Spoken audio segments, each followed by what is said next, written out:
आपण गणित भाग 1 मधील प्रकरण 2 वास्तव संख्या अभ्यासत आहोत। यातला पहिला भाग जो आहे परिमेय संख्या, त्याचे गुणधर्म आणि त्याचे दशांश रूप, यावर आधारित आपण 2.1 अभ्यासलेला आहे। आज आपण अपरिमेय संख्या आणि वास्तव संख्या यांचा अभ्यास करणार आहोत।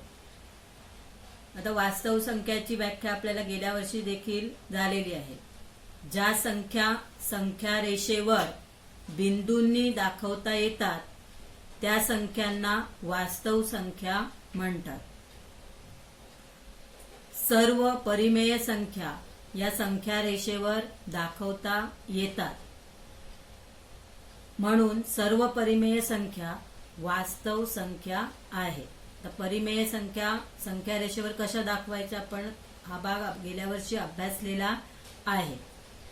परिमेय संख्यांच्या व्यतिरिक्त आणखी अनेक संख्या या संख्या रेषेवर असतात, त्या परिमेय नसतात, म्हणजेच अपरिमेय असतात। उदाहरणार्थ वर्गमुळात 2, वर्गमुळात 3, वर्गमुळात 5 अशा संख्या रेषेवर दाखवता येतात। आता वर्गमुळात 2 म्हणजे 2 चे वर्गमूळ आपण भागाकार पद्धतीने काढल्यास ते 1.41421356 टिंब टिंब टिंब असे मिळते। तर टिंब टिंब टिंब याचा अर्थ काय आहे, तर भागाकाराची क्रिया ही पूर्ण होत नाही आणि प्रत्येक वेळी जे अंक आहेत ते अंक सुद्धा वेगवेगळे येतात, म्हणजे अंकांची पुनरावृत्ती होत नाही किंवा एखाद्या अंकाच्या गटाची सुद्धा पुनरावृत्ती होत नाही। प्रत्येक वेळी वेगवेगळा अंक मिळत राहतो। तसंच वर्गमुळात 3चं वर्गमूळ आपण भागाकार पद्धतीने काढलं तर आपल्याला अशा प्रकारे मिळतं 1.7320508008 टिंब टिंब टिंब। म्हणजेच याही 3चं वर्गमूळ सुद्धा काढताना भागाकाराची क्रिया ही पूर्ण होत नाही, तसंच अंकांची किंवा अंकाच्या गटाची पुनरावृत्ती होत नाही। यावरून अखंड अनावर्ती दशांश रूपातील संख्या या अपरिमेय असतात हे आपल्या लक्षात येतं। अखंड याचा अर्थ भागाकाराची क्रिया पूर्ण होत नाही आणि अनावर्ती म्हणजेच कोणत्याही अंकाची पुनरावृत्ती होत नाही, तसंच किंवा अंकाच्या गटाची पुनरावृत्ती होत नाही आणि त्यालाच आपण अखंड अनावर्ती दशांश रूपातील संख्या या अपरिमेय असतात। आता त्यानंतर आपण अपरिमेय संख्यांचे गुणधर्म अभ्यासणार आहोत। तर अपरिमेय संख्यांचे गुणधर्म, पहिला गुणधर्म आहे परिमेय संख्या व अपरिमेय संख्या यांची बेरीज किंवा वजाबाकी ही अपरिमेय संख्या असते। परिमेय संख्या व अपरिमेय संख्या यांची बेरीज किंवा वजाबाकी ही अपरिमेय संख्या असते।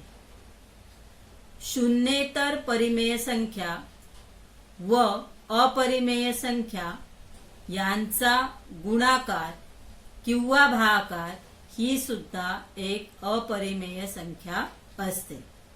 जे शून्येतर परिमेय संख्या याचा अर्थ शून्य सोडून इतर संख्या व अपरिमेय संख्या यांचा गुणाकार किंवा भागाकार ही सुद्धा अपरिमेय संख्या असते। तिसरा गुणधर्म आहे दोन अपरिमेय संख्यांची बेरीज वजाबाकी गुणाकार व भागाकार हे मात्र परिमेय किंवा अपरिमेय असू शकतात। दोन अपरिमेय संख्यांची बेरीज वजाबाकी, तर पहिला गुणधर्म काय आहे, तर परिमेय आणि अपरिमेय आहे। म्हणजे एक संख्या परिमेय, दुसरी संख्या अपरिमेय, यांची बेरीज वजाबाकी ही अपरिमेय असते. पण दोन्ही संख्या जर अपरिमेय असतील तर त्यांची बेरीज, वजाबाकी, गुणाकार व भागाकार हे मात्र परिमेय पण असू शकतात किंवा अपरिमेय असू शकतात. यानंतर वास्तव संख्यांवरील क्रमसंबंधाचे गुणधर्म. जर ए आणि बी या दोन वास्तव संख्या असतील तर त्यांच्यामध्ये ए बरोबर बी किंवा ए लहान आहे बी पेक्षा किंवा ए मोठा आहे बी पेक्षा यापैकी कोणता तरी एकच संबंध असतो. म्हणजे ए आणि बी या दोन संख्या असतील तर त्या एक तर दोन्ही संख्या समान असतील किंवा ए ही बी पेक्षा लहान असेल किंवा ए ही संख्या बी पेक्षा मोठी असेल. यापैकी कोणता तरी एक संबंध असतो. दुसरं आहे, जर ए लहान आहे बी पेक्षा, जर ए हा बी पेक्षा लहान आहे आणि बी हा सी पेक्षा लहान आहे तर ए हा सी पेक्षा लहान असतो. तिसरा गुणधर्म आहे, ए हा बी पेक्षा लहान आहे तर ए अधिक सी ही बेरीज जी आहे ती बी अधिक सी पेक्षा लहान असते. चौथा गुणधर्म आहे, जर ए हा बी पेक्षा लहान असेल आणि सी हा शून्यापेक्षा मोठा असेल तर ए गुणिले सी म्हणजेच एसी हा बी गुणिले सी पेक्षा लहान असतो. ए आणि सी चा गुणाकार हा बी आणि सी च्या गुणाकारापेक्षा लहान असतो. आणि जर सी हा शून्यापेक्षा लहान असेल तर ए गुणिले सी हा बी गुणिले सी पेक्षा मोठा असतो. म्हणजे एसी हा जो गुणाकार आहे तो बीसी पेक्षा मोठा असतो. परिमेय व अपरिमेय संख्या घेऊन वरील नियम आपण पडताळून पाहू शकतो. म्हणजे या ए आणि बी च्या ऐवजी आपण अंक घेऊन हे नियम तपासून पाहू शकता. आता ऋण संख्येचे वर्गमूळ. जर वर्गमुळात ए बरोबर बी तर बी वर्ग बरोबर ए हे आपल्याला माहित आहे. म्हणजे उदाहरणार्थ वर्गमुळात ए बरोबर बी म्हणजे वर्गमुळात 4 असतील तर त्याची किंमत किती आहे, 2 आहे. म्हणजेच बी चा वर्ग म्हणजे बी च्या जागी आता किती आले, 2 आले. 2 चा वर्ग बरोबर 4. म्हणजे इथे आपण ए च्या जागी किती घेतलेले, 4 घेतलेले उदाहरणासाठी. त्याप्रमाणे आपल्याला असे अंक घेऊन पण हे नियम पडताळता येतात. यावरून जर वर्गमुळात 5 बरोबर एक्स तर एक्स वर्ग बरोबर 5 हे आपल्या लक्षात येईल.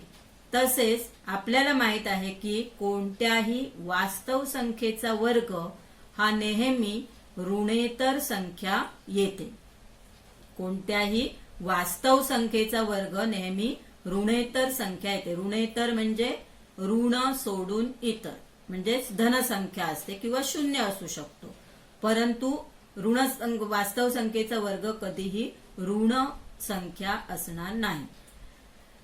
पण वर्गमुळात ऋण 5 चा वर्ग बरोबर आपल्या नियमानुसार हा जर नियम आपण पडताळला तर त्या नियमानुसार काय येईल, तर वर्गमुळात 5 चा वर्ग वर्गमुळात ऋण 5 चा वर्ग हा ऋण 5 येईल. म्हणून वर्गमुळात ऋण 5 ही वास्तव संख्या नाही. कारण आपलं काय आहे, वास्तव संख्येचा वर्ग हा नेहमी ऋणेतर संख्या असते म्हणजे ऋण संख्या नसते. त्यामुळे जर एखाद्या संख्येचा वर्ग जर ऋण येत असेल तर ती वास्तव संख्या नाही. म्हणजेच ऋण वास्तव संख्येचे वर्गमूळ वास्तव संख्या नसते. ऋण वास्तव संख्येचे वर्गमूळ हे वास्तव संख्या नसते. म्हणजे ऋण 5 ही काय आहे, वास्तव संख्या आहे. पण वर्गमुळात ऋण 5 ही मात्र वास्तव संख्या नाही. तर याप्रमाणे आपण अपरिमेय संख्या ही संख्या रेषेवर कशी दाखवता येईल या संबंधीची जी उदाहरणं आहेत ती उदाहरणं आपण या भागामध्ये अभ्यासणार आहोत. उदाहरणार्थ हे 2.2 मधलं तिसरं जे उदाहरण आहे, वर्गमुळात 5 आणि वर्गमुळात 10 या संख्या रेषेवर दाखवा आणि पुस्तकात सोडून दिलेलं जे आहे वर्गमुळात 2 ही संख्या रेषेवर दाखवणे, या 3 उदाहरणं आपण अभ्यासणार आहोत.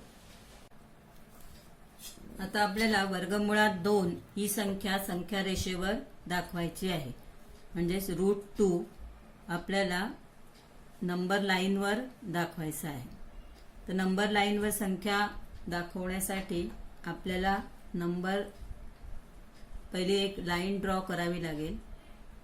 एक वहीवर 4-5 ओळी सोडून तुम्ही लाईन ड्रॉ करा. लाईन ड्रॉ केल्यानंतर त्याच्यावर आपल्याला समान अंतरावर काही खुणा करायच्या आहेत, म्हणजे पॉइंट्स घ्यायचे आहेत या लाईनवर.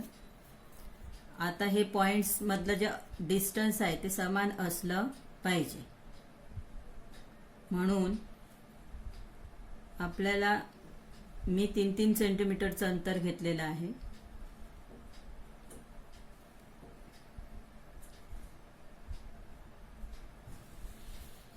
आता हे पॉइंट्स आपले ड्रॉ केल्यानंतर पहिल्या हा जो पॉइंट आहे त्याला आपण 0 नंबर दिला.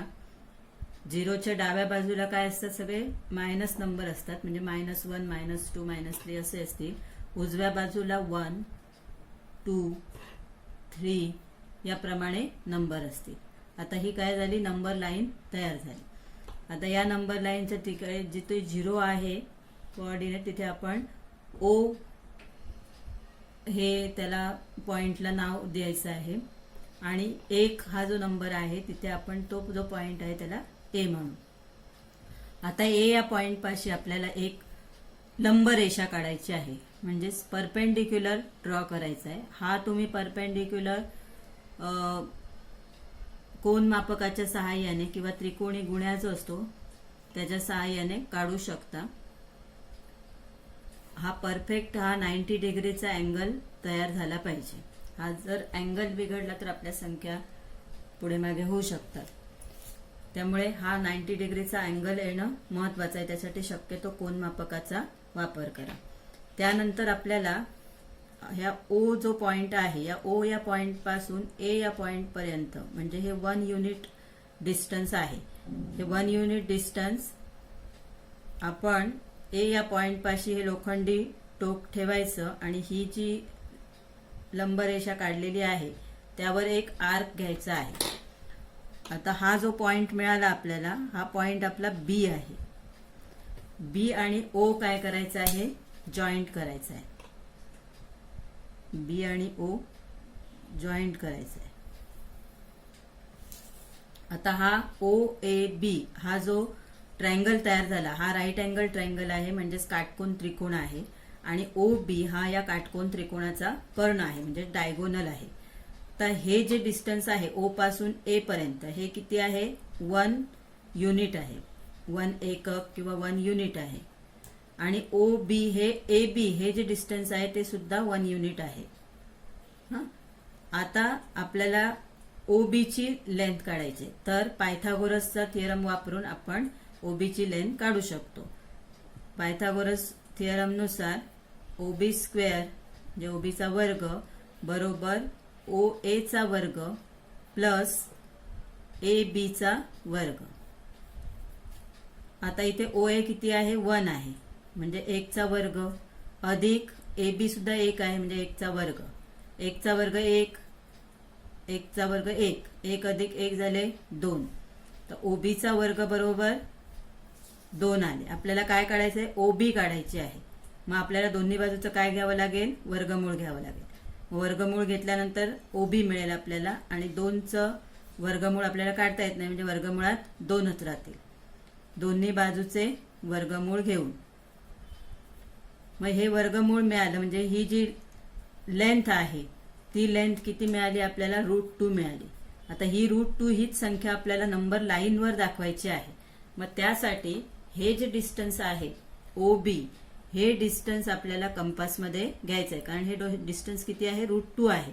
हे डिस्टन्स कंपासमध्ये घ्यायचं. कंपासचं लोखंडी टोक जे आहे ते या O पॉइंट पाशी ठेवायचं आहे आणि या नंबर लाईनवर आर्क घ्यायचा आहे. तो आर्क तुम्ही त्या पॉइंट पाशी जॉईंट करू शकता. म्हणजे हा झाला तुमचा नंबर. हा जो पॉइंट आहे जिथे हा आर्क या लाईनला छेदलेला आहे तिथे तुमचा नंबर आहे √2. अशा प्रकारे आपण √2 ही संख्या नंबर लाईनवर दाखवू शकतो.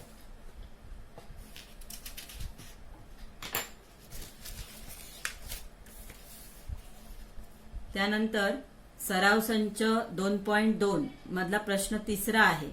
प्रॅक्टिस सेट 2.2 मधला क्वेश्चन नंबर 3 आहे. वर्गमुळात 5 व वर्गमुळात 10 या संख्या रेषेवर दाखवा. Represent the numbers √5 and √10 on a number line. आता मगाशी दाखवल्याप्रमाणेच आपल्याला पहिल्यांदा काय करावी लागेल? एक लाईन ड्रॉ करावी लागेल. मग प्रथम लाईन ड्रॉ करू आपण. तर ही लाईन ड्रॉ केली तर दोन्ही नंबर आपण एकाच लाईनवर दाखवणार आहोत.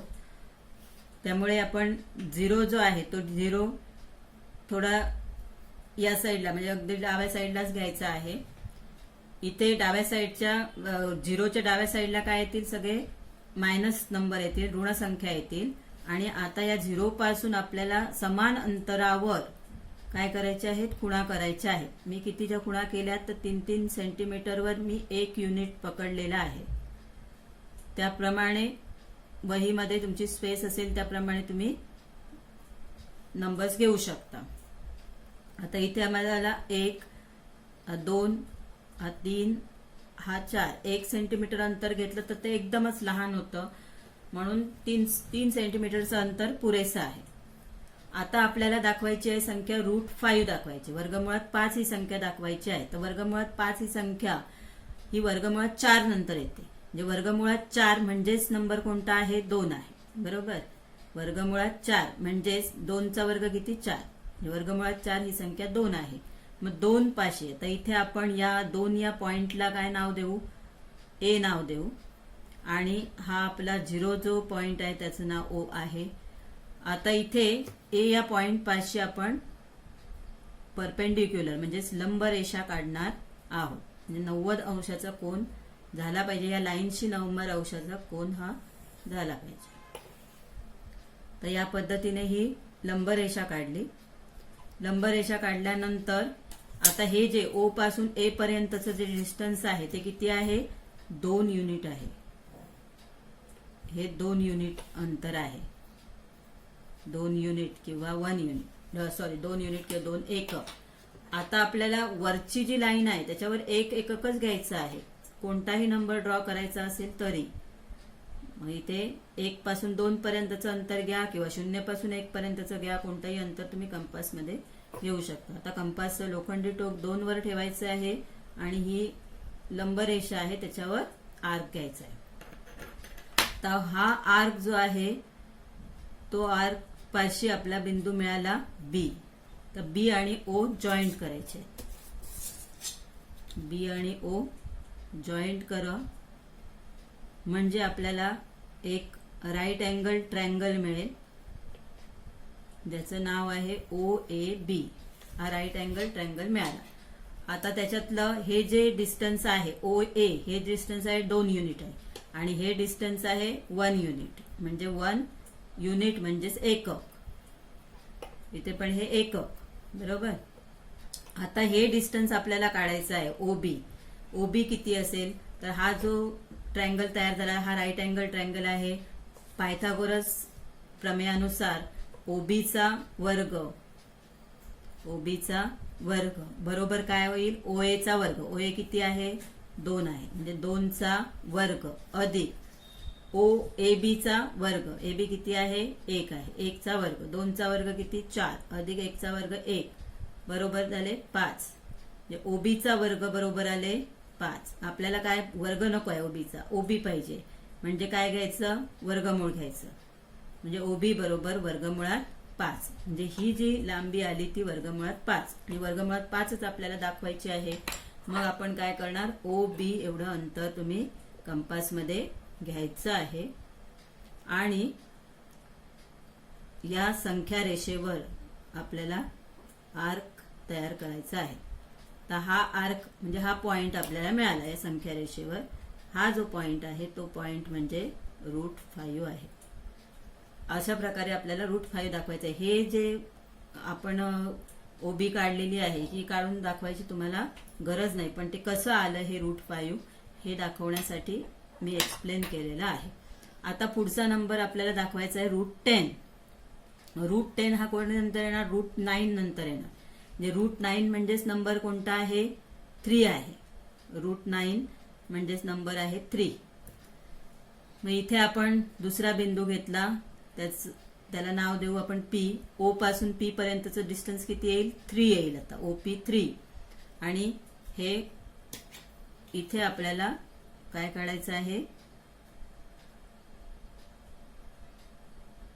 परपेंडिक्युलर काढायचं आहे. हा परपेंडिक्युलर ड्रॉ केला. हा 90 डिग्री अँगल आपला असला पाहिजे. त्यानंतर नेक्स्ट स्टेप काय आहे, तर 1 सेंटीमीटर डिस्टन्स घ्यायचं आहे कंपासमध्ये. 3 पाशी कंपासचं लोखंडी टोक ठेवून आर्क मारायचा आहे. तर हा जो पॉइंट तुम्हाला मिळाला हा पॉइंट कोणता आहे, क्यू आहे. आता ओ आणि क्यू जोडायचा आहे. ओ आणि क्यू जॉईंट करायचं. ओ क्यू जॉईंट केला. आता हे जे डिस्टन्स आहे ते किती आहे, √10 आहे. म्हणजे हा 3 आहे. पायथागोरस सिद्धांतानुसार जर पाहिलं तर ओपी 3 आहे. 3चा वर्ग 9 आणि हा 1चा वर्ग 1. 9 अधिक 1 झाली 10 आणि हा ओ क्यूचा स्क्वेअर बरोबर 10 आहे. तर मग ओ क्यू बरोबर येणार √10. म्हणजे हे डिस्टन्स आलं आपलं √10. तर √10 दाखवायचं आहे आपल्याला संख्या रेषेवर. तर ओ पासून क्यू पर्यंतचं डिस्टन्स कंपासमध्ये घ्या आणि संख्या रेषेवर आर्क टाका. तर ही आर्क जिथे संख्या रेषेवर जॉईंट होईल तिथे तुमचा √10 आहे. हा √10 तुम्हाला मिळाला बरोबर. आता हे √9 √4 लिहायची गरज नाही, तुम्हाला समजलेलं आहे. तर हा √5 आणि हा √10 अशा प्रकारे आपण संख्या रेषेवर या संख्या दर्शवू शकतो.